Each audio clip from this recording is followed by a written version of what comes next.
Hello everyone, Republic Jim here. It's a gorgeous warm Sunday afternoon, a little breezy, but I'm out in the parking lot in front of BarnBody World Headquarters, and I'm back for part 2 of my series on my BarnBody improvised, repurposed DIY gym equipment. This is a little more fun version because it's all the portable stuff and things I was able to get a little more creative with.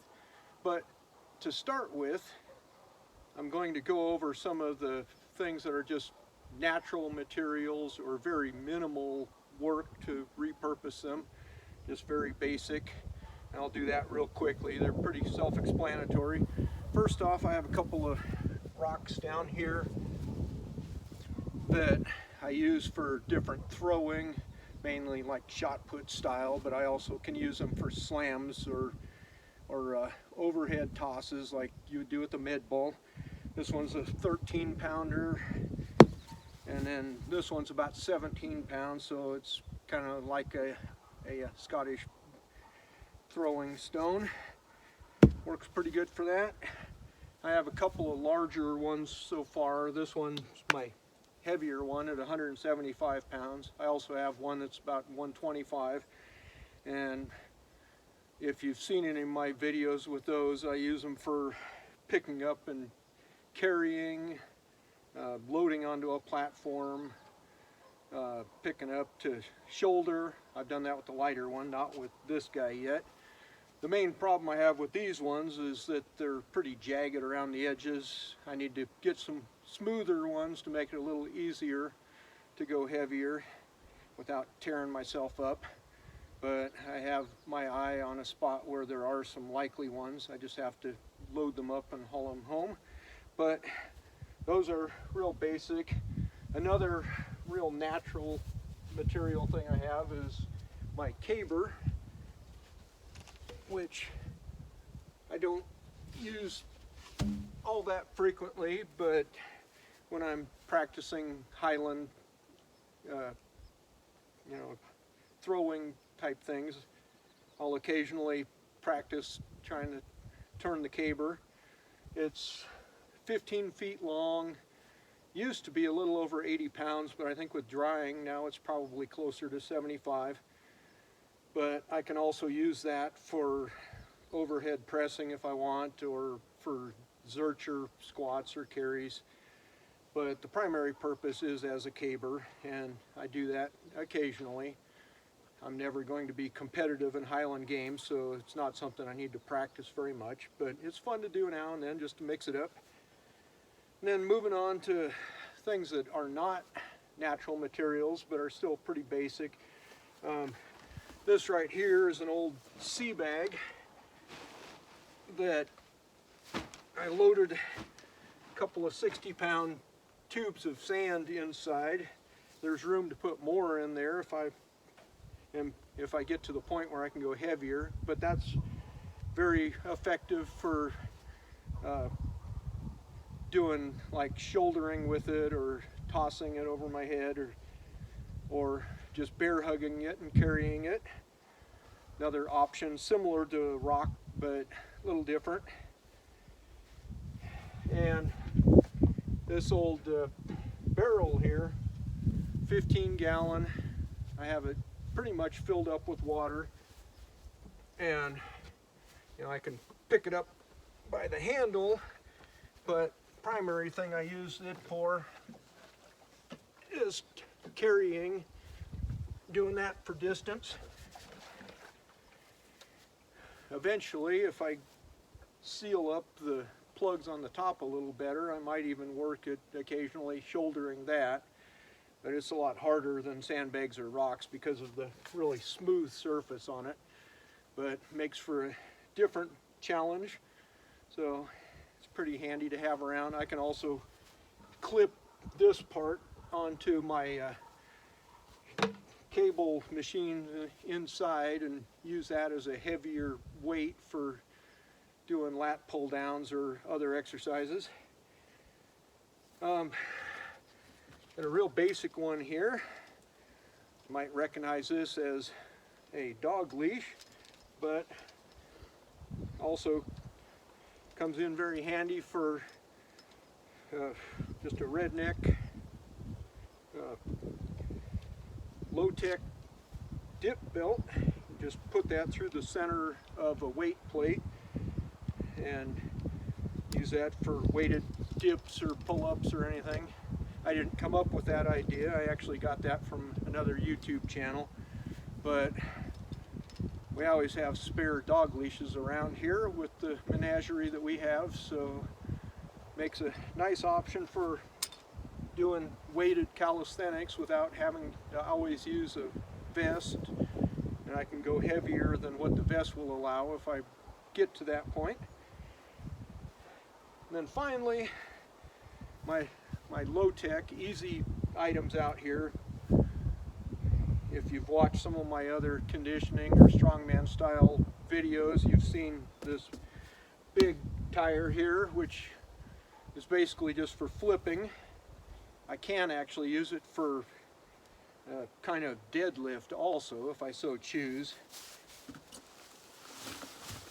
This isn't a real heavy tire, despite what it looks like, and it's actually fairly easy to do that. I can pick it up and do deadlifts for reps or do shrugs. Of course, it's pretty much what I can do with the trap bar anyway, which I have, so I don't have much use for that. The main thing I do is flipping the tire just for conditioning. Eventually I need to get a heavier one, something with much thicker sidewalls, so it'll challenge me more just for short distances. But it's a fun one to get out and flip around in the yard now and then. And then this one is one of my low-tech bumper plates. Just happens to have a hole there in the rim that is just a shade under 2 inches in diameter. Does not quite fit on a standard barbell, but I have a axle bar, which you'll see shortly, which is just a little bit under 2-inch outside diameter. So regular weight plates are slightly loose on it, but this thing slides right on. There's some old snow tires that I had for my wife's Jeep when it was running, and right now we have no use for that, so 2 of those, they weigh 55 pounds a piece. Gives me a little bit of extra weight that I can use when I'm using the axle, and you know, then I'm not having to swap weights back and forth between the axle and the regular barbell. If I'm doing like rows and bench presses, I can have 2 different bars. Just load these guys on the axle. So pretty nice way to get some extra weights without having to spend any money. They're a 17-inch rim, so a 45-pound weight plate slips right inside there, so any of the regular weight plates I have will nest in there and not take up a bunch of extra space on the bar. So really pretty convenient. So anyway, that's what I have on these guys. Now I'm going to stop for a minute, get out some of the stuff that's a little more complicated, things I've made myself or involved a little more repurposing, and I'll get back to you in just a moment. Alright, I'm back. I know it looks like something exploded here, but trust me, these are all implements that I use relatively frequently in my workouts, so they do have a purpose, even if it looks like a random collection of junk. So first off, something else fairly basic. This is a weight that I use for throwing, like for weight over bar or for distance. And I'm lousy at throwing, so I don't need anything real heavy. This is just an old metal paint can that I filled up with concrete and set a chain into it. At one time I had an eye bolt attaching this part, but that eventually broke from the wear and tear, so I just have to loop the chain around the handle and fasten it with a shackle. But that works pretty well for throwing and takes a lot of abuse.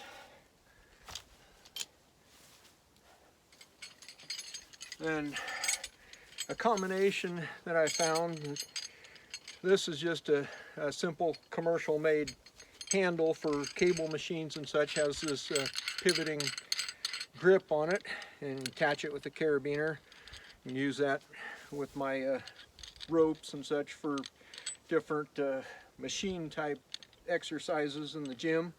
But then I also got these fat grips that are able to go on handles and make it much more challenging to grip.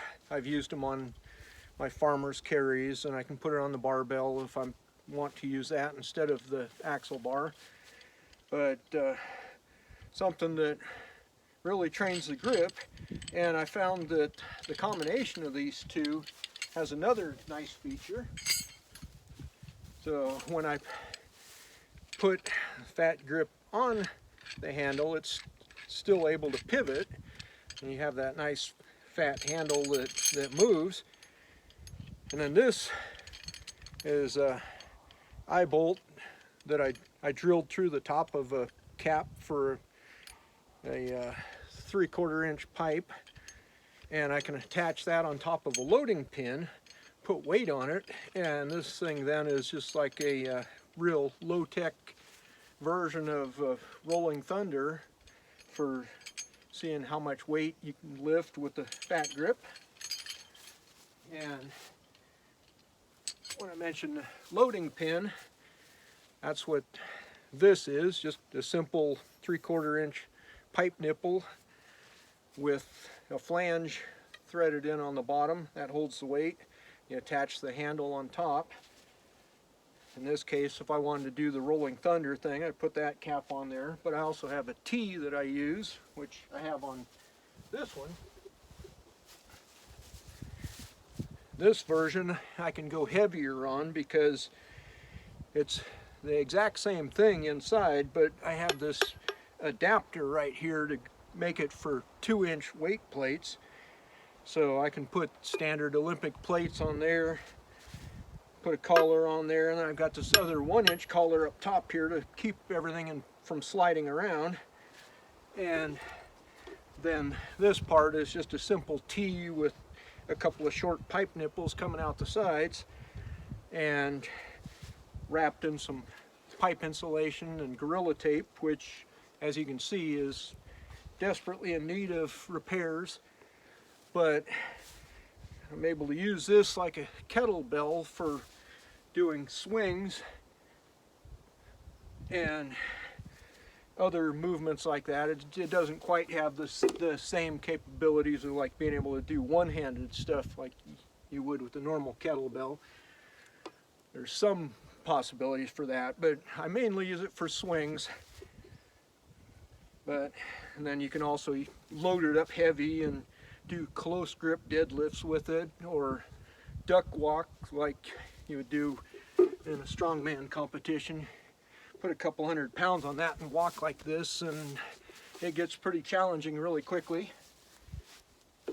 But I can also put that T handle on top of this one, put some smaller weights on it, and use it for pullovers and some other exercises rather than using a dumbbell for that. The T handle there, the loading pin, that's again not an original idea. There's lots of guys online that have done that setup, and I just copied that, and it works extremely well. And then have the axle bar that I've mentioned. This is just a 7-foot long length of 1.5 inch inside diameter pipe. So it has an outside diameter just a little bit under 2 inches. So the other Jeep rim slides on there with no problem. And there's all sorts of different options that people come up with for making the collars on it. What I did was I just got a couple of these pipe couplers with the hose clamps on it and just put them in the position I wanted and locked them down. And that's enough to stop the plates right there, and then put collars on the outside. But this bar by itself only weighs about 10 pounds, so I have to load it up a little more with plates to offset the light weight of the bar compared to a normal barbell. but with that grip challenge, it also makes it a lot harder anyway. But works really well for doing deadlifts and rows and that sort of thing where I want to work on my grip as well. And also, if I'm loading it up heavy and carrying it kind of similar to a yoke, it sets on the shoulders a little more comfortably than a 1-inch bar. So definitely a nice piece of equipment to have. I plan on using it a lot more going forward. Now this thing, originally I made it for more of the Scottish Highland Games training. This is my way of simulating one of their traditional hammers for throwing. And what I did was just took a old 1-inch barbell from a cheesy weight set, and I cut it off there at the length I wanted. It's about 4 foot long, and drilled it and through bolted it with the wing nut so I can hold the weights on there and slide those things on, put this collar on to hold them in place. And what I did with my weights, because of the abuse from throwing it, I didn't want the plates just slamming together. I cut discs of cardboard and put them on either side of the plates and then wrapped it all up in Gorilla Tape, and that's worked extremely well. I've thrown this thing quite a bit and haven't had any problems with the plates taking damage. This thing, of course, doesn't have flex in the shaft like a traditional Scottish hammer would, but really makes no difference because I'm not a competitive thrower. I just do it for the fun of it, so I can get a decent replica of it anyway and throw the thing. And then what I found out in the process is that it also matches really well with mace bells. So I can make use of this thing for basic movements like mace bell.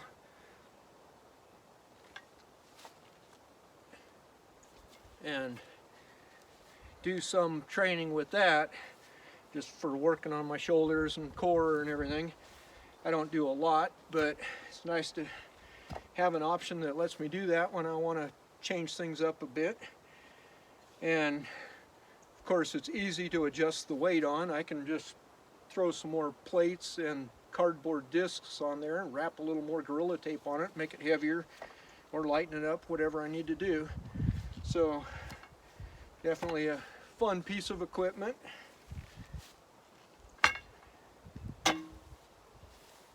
Then we get to my other bumper plates that they took a little bit more work than the ready-made Jeep one.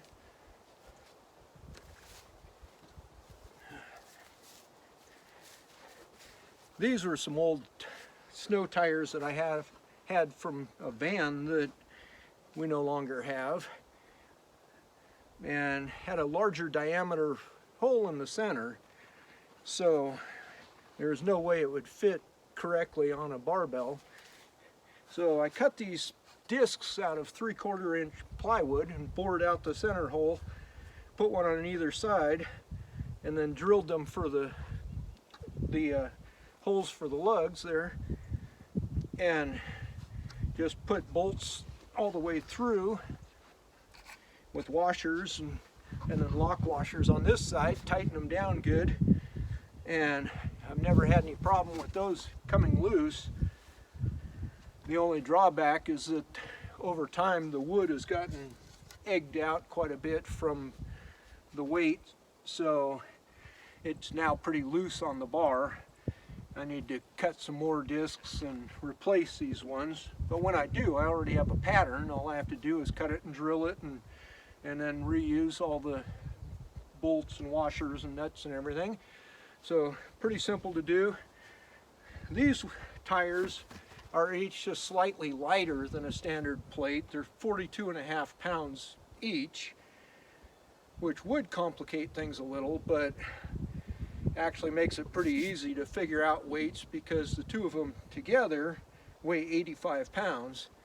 So when I put those on standard barbell, then it's 130 instead of the normal 135 for plates. But you know, it still makes it pretty easy to figure out then with, you know, if I go 130 with the tires, then I can put 35-pound plates on either side, and they kind of nest in here too. 45s fit around here, they don't nest in there, but the smaller ones fit in there. But with the 35 on either side, that gives me another 70 pounds, and then I have a 200-pound barbell. So nice round numbers there. And of course, like actual bumper plates, if I do anything where I don't want to deal with lowering it slowly, I can just drop the barbell and it doesn't cause any damage. Usually I lower everything slowly anyway, just to get that eccentric overload. But anyway, these are my original bumper plates that I made and still working well. Just like I said, I need to replace the plywood discs, but I just cut those out of scraps that I have left over from other projects, which I frequently have. So they've been very useful, and you'll see them crop up multiple times in different videos.